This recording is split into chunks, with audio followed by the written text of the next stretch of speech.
คลิปนี้ผมก็สิมาสอนวิธีการสร้างบัญชี AdSense เพื่อรับรายได้จาก YouTube แล้ว AdSense จะส่งเงินมาที่ธนาคารของเราซึ่งมีการเฮ็ดหรือว่าวิธีแนวใดก็ลองไปเบิ่งกันเนาะก่อนจะไปขออินโทรมาหน่อย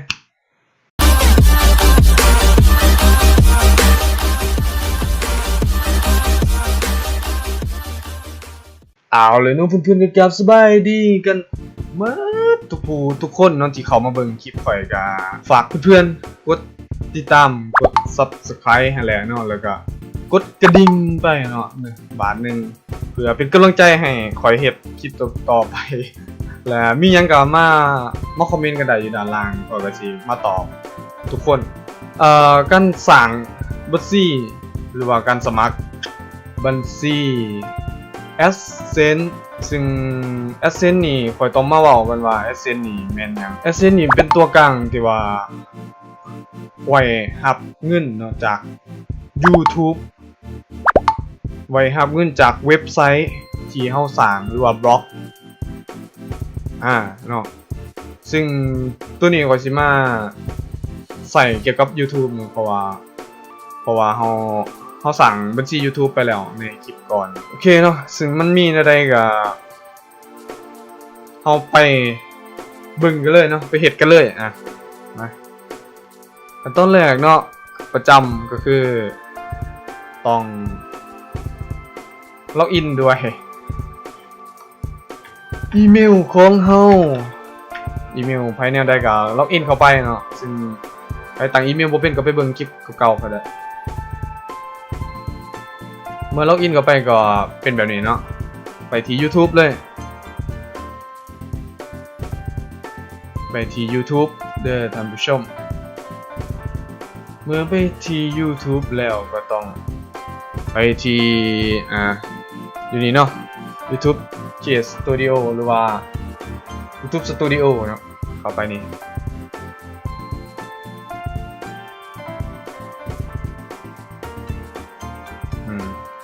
เราถ่าเมื่อเข้าหน้าแล้วนี่ก็ต้องมาที่ Create Studio Classic ด้านล่างเช่นเคยขามเลย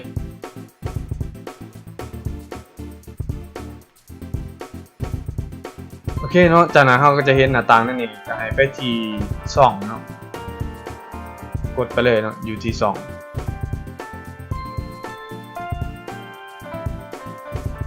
จากนั้นให้ท่านไปที่การสั่ง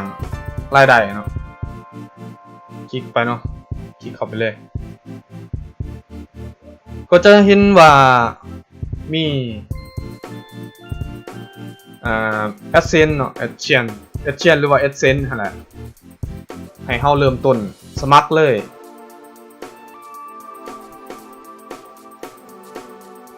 สมัครเลยคลิกเริ่มต้นโอเคจากนั้นเราก็กดถัดไป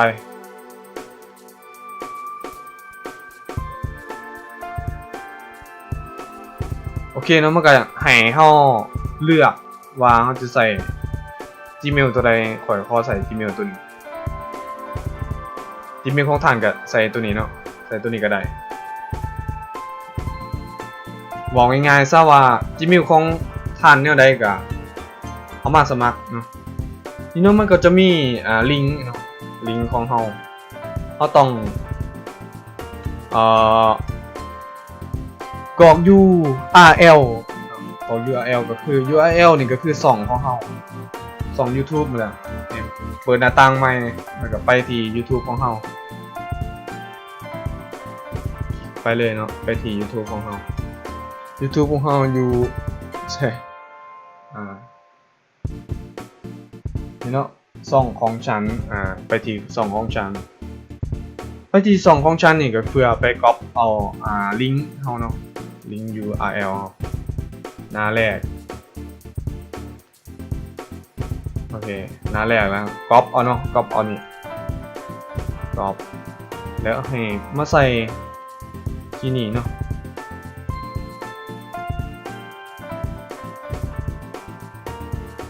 copy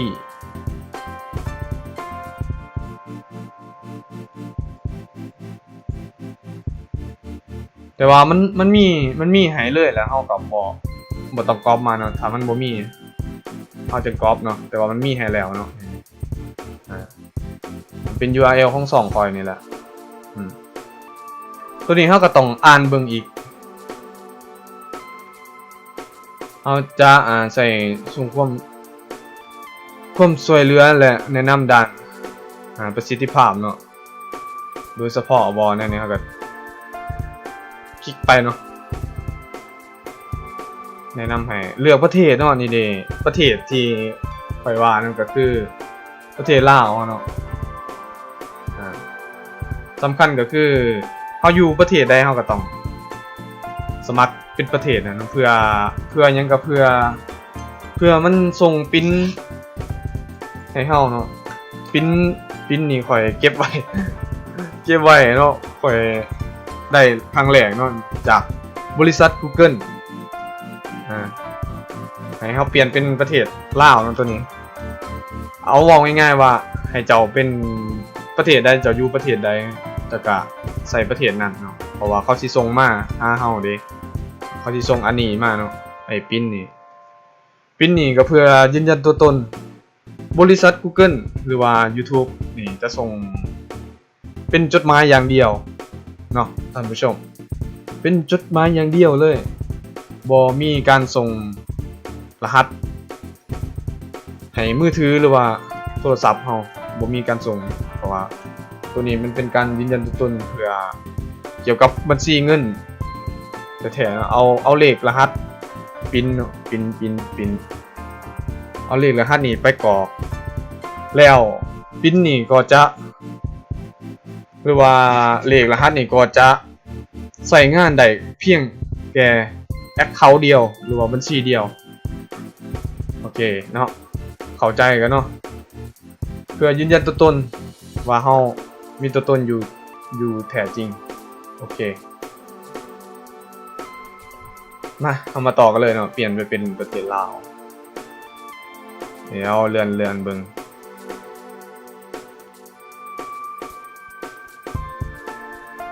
เนาะประเทศลาวให้คลิกไปเนาะถ้าอ่านภาษาอังกฤษเป็นก็อ่านลองเบิ่งมันก็เป็นข้อกำหนดเขาแหละมันก็ให้กดที่สร้างบัญชีเลยกดไปรอถ่ายจักหน่อยเพื่อแอดเซนส์เฮามันกำลังคำนวณและสร้างแอคเคาท์หรือว่าสร้างบัญชีเฮาโอเคเนาะก็จะเจอหน้าแนวนี้เริ่มต้นใช้งานเลยเฮาก็เขียนคลิกใส่นั้นตัวนี้เฮาก็ให้กรอกเนาะหรือว่าใส่ชื่อแท้อันนี้ให้แนะนำให้ใส่ชื่อแท้เด้อชื่อแท้และนามสกุลเป็นภาษาอังกฤษเนาะแบบนี้โหลดต้องใช้ชื่อแท้อย่างเดียวเพราะว่าเขาสิส่งแบบเงินมาให้เฮาหั่นมันจึงบ่มีปัญหาเฮาก็พิมพ์ชื่อแท้เนาะอันนี้ค่อยสิเฮ็ดเป็นการทดลองซื่อค่อยก็สิล็อกเกอร์ยังก็ว่าไปเนาะที่อยู่นี่ก็จะอยู่บ้านได้เนาะคือข่อยอยู่บ้านนาเล็กหรือว่าอยู่บ้านตานมีไส้ก็พิมพ์ไปเนาะข่อยตานมีไส้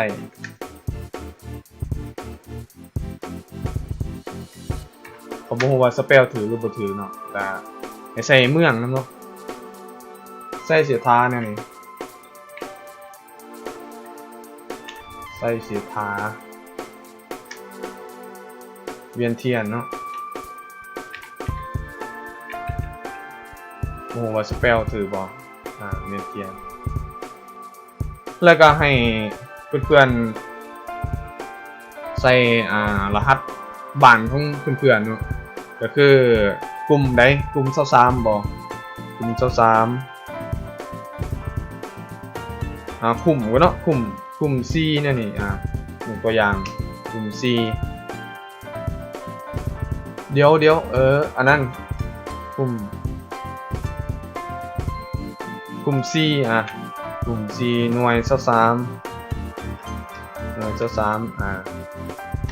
หน่วย23หน่วย23แล้วก็ตามด้วยตามด้ว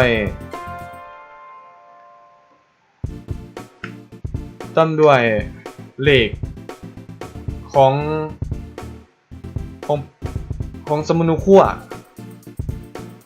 เท่านี้เนาะถ้ามีที่อยู่ที่2เฮาก็ใส่ที่อยู่ที่2ไว้แล้วก็ตัวสำคัญก็คือรหัสไปรษณีย์อยู่ประเทศลาวจะอยู่แขวงใดอยู่เมืองใดก็ไปเอาอยู่เมืองนั้นเนาะหรือว่าจะโทรไปถามเขาหรือว่าจะไปถามเขาโดยตรงก็ได้ว่ารหัสไปรษณีย์อยู่นี่มันแม่นยังเนาะคือ1400นี่ไปรษณีย์อยู่บ้านเขาเองตัวนี้มันจะส่งมาอยู่ไปรษณีย์ตัวนี้ให้สำคัญก็คือรหัสไปรษณีย์เด้อพยายามเห็นมันถือเนาะตามที่อยู่ของเพื่อนแล้วก็เมืองเนาะเมืองนี่ก็ท่านอยู่เมืองใดก็ใส่เมืองนั้นหรือใส่เสียท้าเอาใส่เสียท้าตามด้วยเบอร์โทรศัพท์ท่านผู้ชมเพราะว่าพอใส่เบอร์โทรศัพท์แล้วมันสิส่งเบอร์ยืนยันจากโทรศัพท์อีกเทื่อนึงเดี๋ยวค่อยมีเบอร์โทรศัพท์อยู่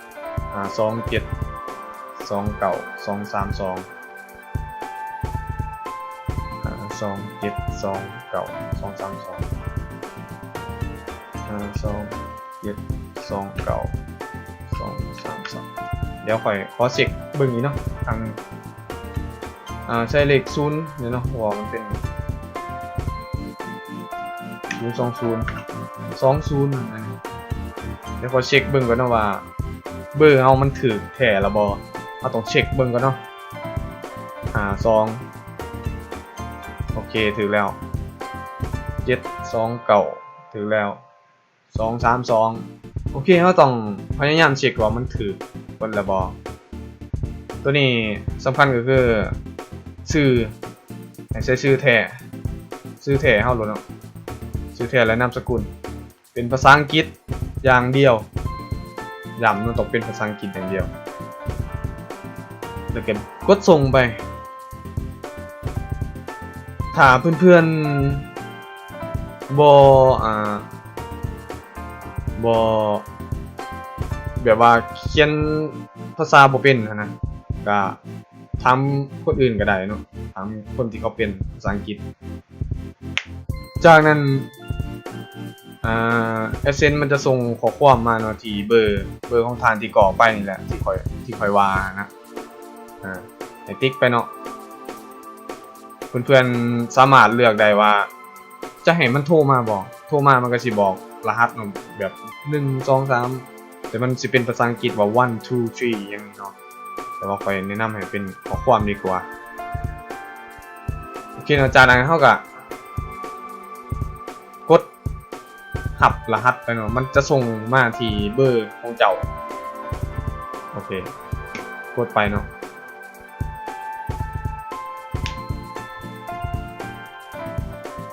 ให้ใส่ที่อยู่ยังให้มันถูกตามนั่นเนาะสำคัญก็คือรหัสไปรษณีย์เฮาสามารถไปเสิร์ชเบิ่งได้อยู่ที่ Google ลาวเนี่ยมันจะมีเนาะ Postal Code Google ลาวเนาะหรือว่าไปรษณีย์ลาวแต่ละแขวงแต่ละเมืองมันสิมีแต่ละแขวงเนาะ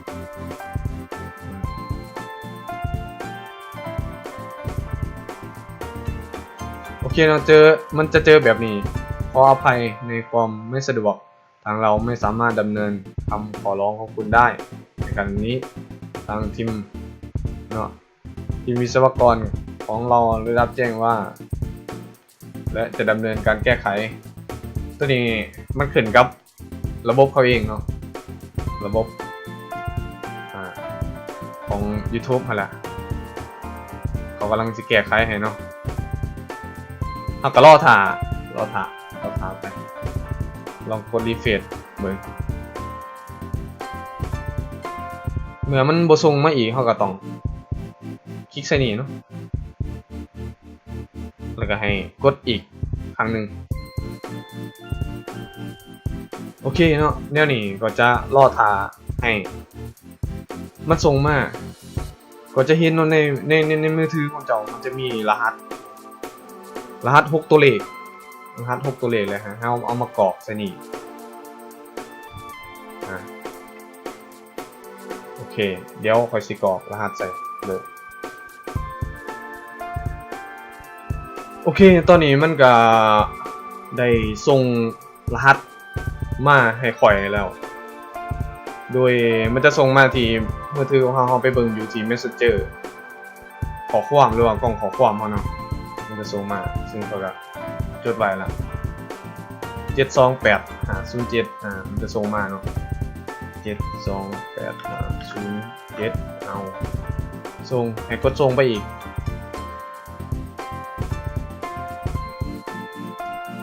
โอเคเนาะทีนี้ก็เป็นทีเรียบร้อยเนาะถ้าเพื่อนๆอยากพิสูจน์ว่าเฮาตั้งได้แล้วบ่ก็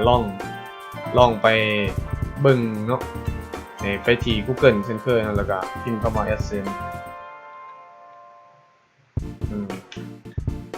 AdSense เฮาอยากรู้ว่ามันได้ระบบบัญชีเฮานะกดไปเลยเนาะแล้วก็ให้ล็อกอินเขาเนาะเดี๋ยวค่อยซองเบิ่งก็ เพราะว่ากล่องบังก็เลยเดี๋ยวซองล็อกอินด้วยอีเมลของเฮา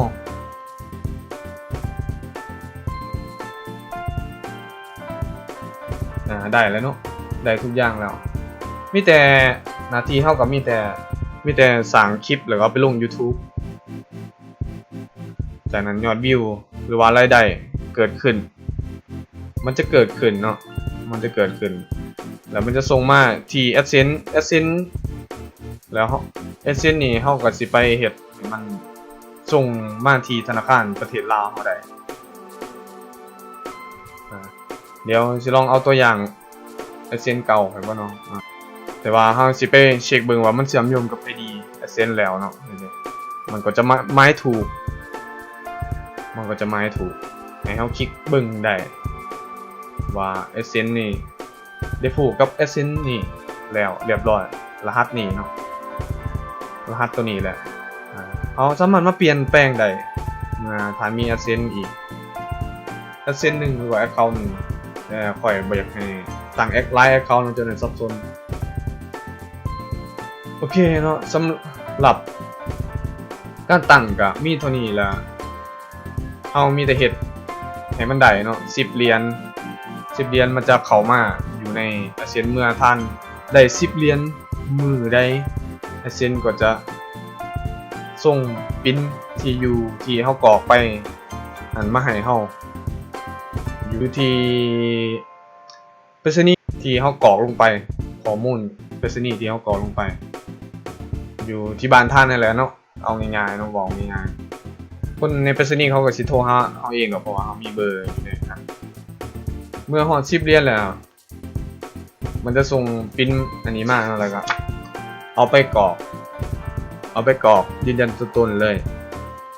ปิ้นจาก Google ตอนนี้ท่านก็เสร็จสมบูรณ์เนาะแบบประมาณว่าเฮ็ดบัญชีอันนี้เสร็จสมบูรณ์เฮามีแต่เฮ็ดคลิปหั่นแหละเฮ็ดคลิปให้มันยอดวิวหลายๆแล้วเงินเข้ามามันจะส่งมาแต่ละเดือนเนาะแต่ละเดือนมันจะส่งมาอยู่ที่ AdSense เดี๋ยวข่อยสิไปให้เบิ่งเนาะบัญชีที่ข่อยผูกกับธนาคารไว้เดี๋ยวข่อยสิไปให้เบิ่งเลย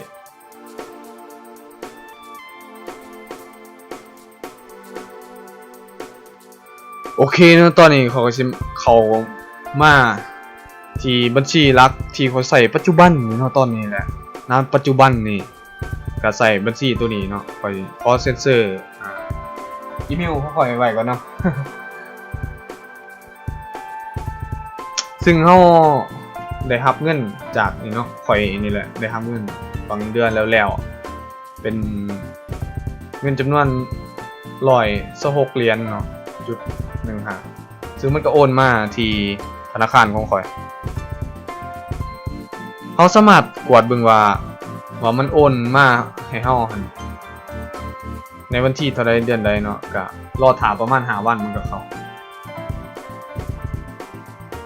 นี่เนาะข่อยจะผูกบัญชีธนาคารไว้วิธีผูกบัญชีก็ง่ายๆเนาะให้เฮาไปที่บัญชีของเฮาเนาะหรือว่าจัดการ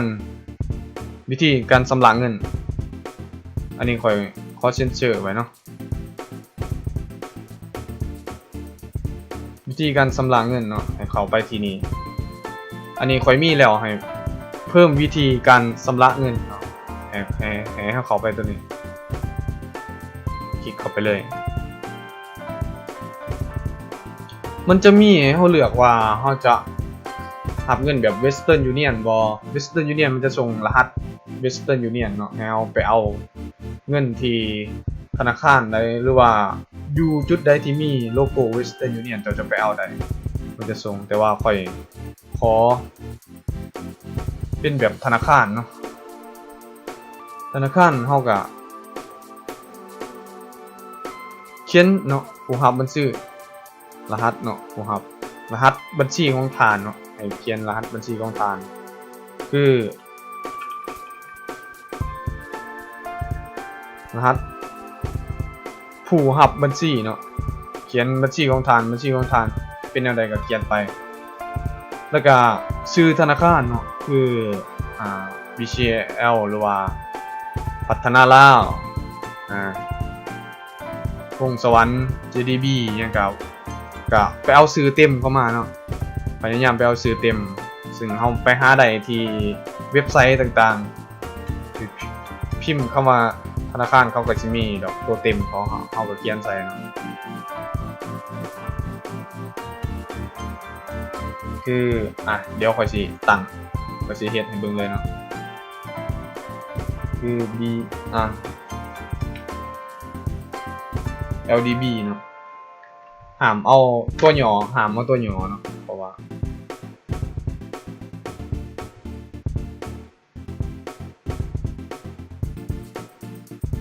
LDB Bank เพราะมันสื่อสั่น ก็เลยพอเอาตัวนี้พัฒนาลาวก็ได้เนาะพัฒนาลาวก็ได้หรือว่า BCL ก็ได้เนาะ BCL มา BCL คนคือสิใส่ลายอยู่ BCL เขาไปที่เว็บไซต์เขาเลยนะ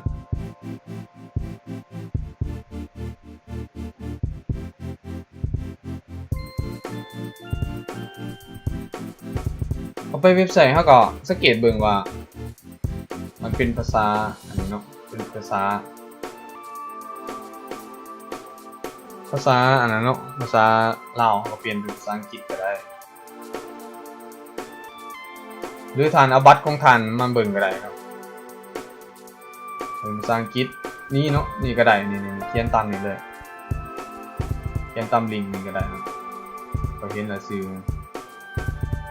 เป็นพงสวรรค์ก็ใส่พงสวรรค์ไปนะ JDB ก็ใส่ JDB ไป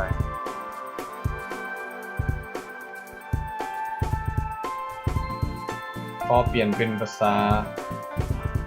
อังกฤษ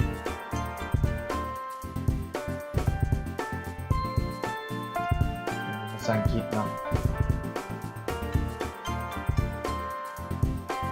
บอกยังไงก็ต้องเขียนตามนี่เนาะเขียนซื้อแบงค์ไปเนาะคือแนวนี้เนาะบาควายบังกวย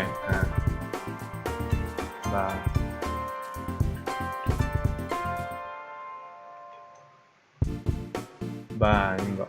บันกวยหาบิ๊กหายังมาจดดีๆเนาะจดสื่อธนาคารเป็นภาษาอังกฤษผู้เนี่ยนี่เนาะก็เขียนตัวอย่างใส่สื่อเลยเขียนตามเขาเลยเนาะตามแบบนี้เลยเต็มแต่ว่า LA นี่บ่ต้องใส่ก็ได้ตัดออกไปเลย LA นี่เขาบ่ใส่เนาะจากนั้นก็ใส่ Swift Code นะ Swift Code นี่มันสิมีอยู่ในปุ่มของเฮาปุ่มบัญชีเนาะเดี๋ยวเอาให้เบิ่งปุ่มบัญชีธนาคารของเฮานะจะมีทุกบัญชี Swift Code นี่เนาะ Swift Code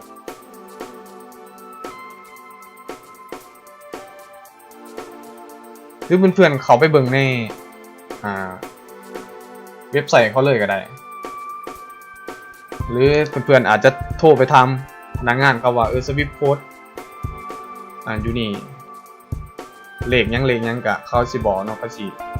สิบอกเขาเองเนาะโอโต้นะตัวนี้กะเพื่อนๆไปหามาเองเนาะ Swift Code ของธนาคารเพื่อนๆอาจจะบ่คือกันบางคนใส่พัฒนาลาวบางคนใส่พงสวรรค์เนี่ยนี่เนาะบางคนใส่ BCL Swift Code เนาะเดี๋ยว Swift Code ตัวนี้แม่นยังเนาะของ BCL นี่ขอสิใส่ให้เลยมันเป็น C นะ CO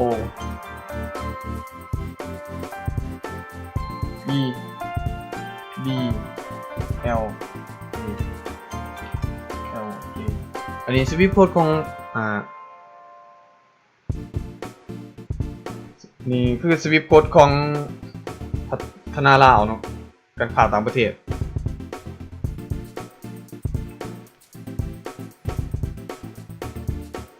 แล้วก็ให้พิมพ์หมายเลขบัญชีเนาะบัญชีของเฮาอีกครั้งเลขบัญชีเนาะ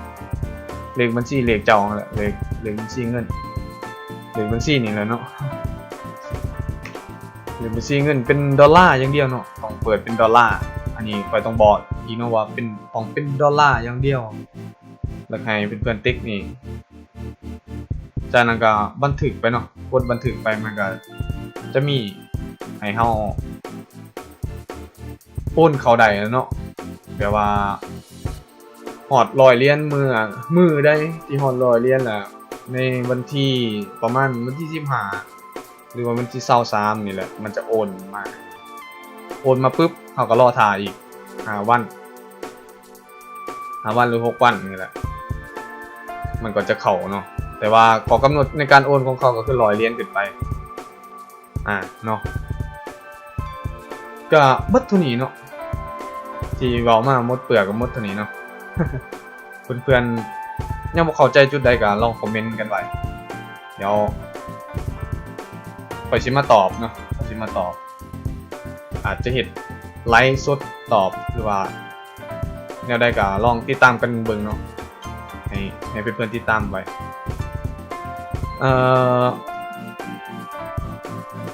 หน้าที่ของเราก็มีแต่เฮ็ดคลิปลงเท่านั้นเนาะเมื่อเฮ็ดขั้นตอนพวกนี้แล้วหมดก็เฮ็ดแต่คลิปลงยอดวิวขึ้นมาจะมีโฆษณาเด้งขึ้นมาเฮาก็ได้รายได้จากจุดนี้โอเคเนาะคลิปนี้ก็สิเบิดเท่านี้เนาะเดี๋ยวมันจะยาวเกินไปเนาะขอจบเท่านี้ก่อนมันก็บ่ได้มีหยังแล้ว ในการตั้งบัญชีAdSense เนาะโอเคถ้าคลิปนี้ถูกใจหรือว่าคลิปนี้เป็นเนื้อหาที่มีสาระแก่เพื่อนๆก็ฝากเพื่อนๆเป็นกำลังใจให้ข่อยคนหนึ่งเนาะที่เฮ็ดคลิปวิดีโอสาระดีๆหรือว่าความรู้ของข่อยเอามาให้เพื่อนๆได้รู้กันเนาะก็ฝากเพื่อนๆนั่นแหละกดติดตามกันแล้วก็กดกระดิ่งเนาะเพื่อเป็นกำลังใจเนาะก็บ่ได้ขอไลน์เนาะขอแต่ซ้ำนี้เนาะโอเคเดี๋ยวเราไปเจอกันอยู่คลิปต่อๆไปเนาะสิมีหยังก็ฝากติดตามกันหั่นแหละบ๊ายบายเนาะ